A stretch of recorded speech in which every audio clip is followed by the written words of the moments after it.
আমরা বাঙালিরা বলি সকালে মর্নিং ওয়াকে হাঁটবি। আরে ভাই, সকালে মর্নিং ওয়াক মানে সকালে আর মর্নিং। আবার আমরা বলি যে আমাকে সকালে একটা ডিমের ইক ফ্রাই করে দাও। ডিমের আবার ইক, কি রে ভাই, এইটা কেমন কথা? ডিমের আবার ইক।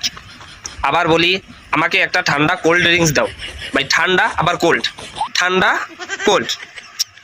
এই ক্যাশ ধর, ক্যাশ ধর, এই ক্যাশ ধর, ক্যাশ ক্যাশ ধর, ক্যাশ ক্যাশই তো ধর, ক্যাশ ধরা। হ্যান্ড ওয়াশ দিয়ে হাত ধুতে হবে। হ্যান্ড হ্যান্ড হাত, হ্যান্ড ওয়াশ। বাহ, তালা লক কর, তালা লক, তালা লক। তাহলে সব মিলিয়ে টোটাল কত হলো? তাহলে সব মিলিয়ে টোটাল, সব মিলিয়ে টোটাল। সাপোজ ধর, সাপোজ সাপোজ ধর তোমার পিছনের ব্যাকগ্রাউন্ড ভালো, তোমার পিছনের ব্যাকগ্রাউন্ড, পিছনের আবার ব্যাকগ্রাউন্ড ভালো। গাড়িটা পিছনে ব্যাক কর, গাড়িটা পিছনে ব্যাক কর।